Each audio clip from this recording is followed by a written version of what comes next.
Salam jumpa dan salam sejahtera untuk kita semua. PT Pos Indonesia Persero telah menyalurkan bantuan sosial, program sembako dan juga program PKH di tahun 2025 bertepatan dengan jelang Ramadan di 1446 Hijriah. Ya, saat ini saya telah bersama dengan Direktur Bisnis Jasa Keuangan PT Pos Indonesia Bapak Haris.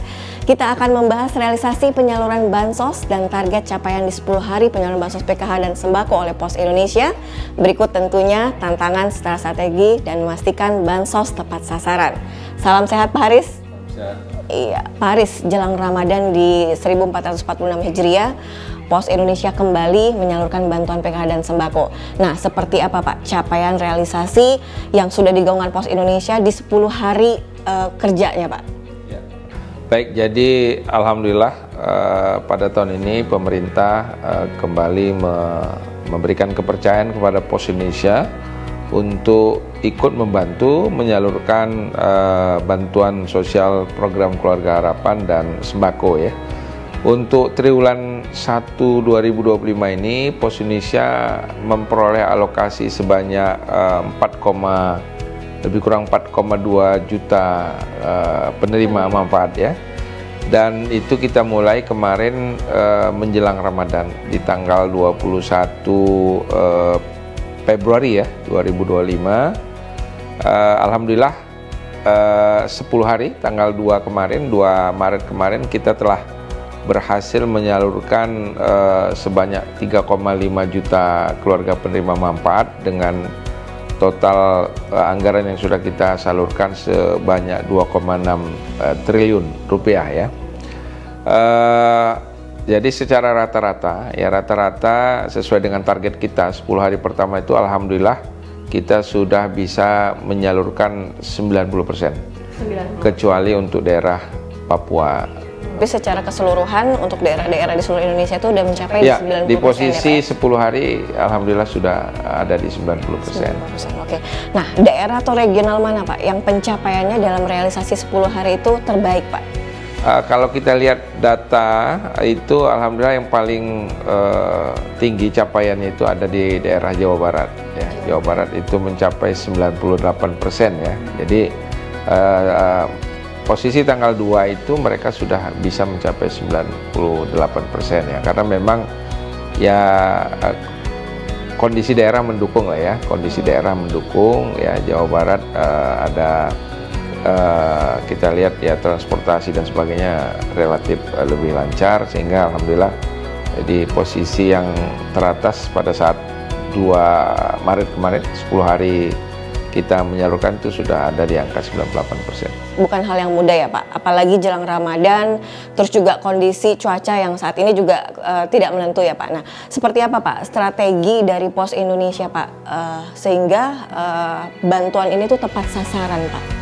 Tetap melakukan penyaluran dengan 3 pola ya, 3 pola, baik dibayarkan di kantor pos, kemudian dilakukan di komunitas, kemudian diantar ya, khususnya untuk yang sakit, difabel ataupun yang tidak bisa datang ke kantor pos. Nah, karena itu teman-teman saya melakukan mapping ya, mapping terkait dengan alokasi di masing-masing tempat bayar, masing-masing kantor ya. Dari sana kita akan tahu ya berapa sumber daya yang harus kita siapkan ya. Jadi teman-teman saya akan mengukur nih kalau selama ini misalnya 1 hari teman-teman bisa menyalurkan berapa, targetnya berapa, karena memang ini terkait dengan target yang kita pasang tadi. Kita ingin selesai di 10 hari misalnya, 10 hari itu harus 90%, mereka harus mengalokasikan setiap hari berapa gitu. Jadi memang kita sudah sepakat dengan pendamping PKH misalnya, pendamping PKH untuk misalnya tanggal tertentu kita akan datang ke daerah 3T di sini misalnya begitu ya. Nah, kemudian kalau dari sisi aplikasi, memang aplikasi PGC kita ini disiapkan juga untuk kondisi yang memang tidak ada jaringan internetnya.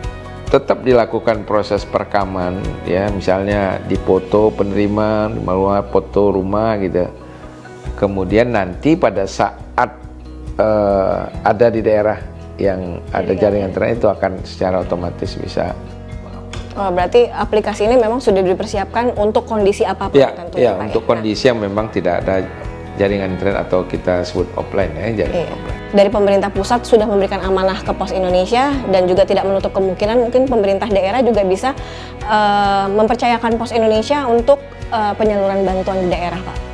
Kita bersinergi lah ya, jadi dengan baik dari pemerintah, pemberi pekerjaan dalam hal ini Kementerian Sosial, termasuk juga dengan mitra-mitra penyalur lainnya. Kita saling bahu-membahu melengkapi ya. Jadi Pos hadir untuk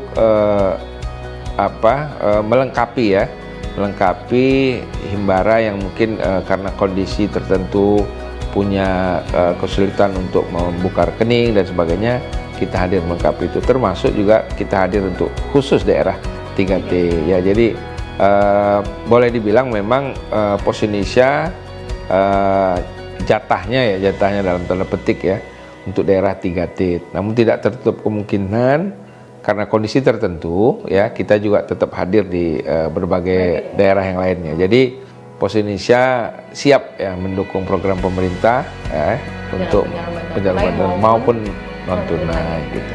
Terima kasih banyak Pak Haris atas penjelasan yang sangat menarik dan inspiratif. Semoga penyaluran PKH sembako khususnya daerah 3T ini juga menjadi komitmen dari Pos Indonesia dan juga menjadi salah satunya metode door to door yang dimiliki Pos Indonesia untuk membantu program-program pemerintah yang bisa bermanfaat khususnya bagi masyarakat. Ya, semoga upaya yang dilakukan oleh Pos Indonesia secara umum terkait fund distribution dapat terus memberikan manfaat khususnya kepada keluarga penerima manfaat. Saya Febri Uda pamit undur diri, sampai jumpa di kesempatan berikutnya dan mari menjadi bagian dari perubahan positif bagi Indonesia.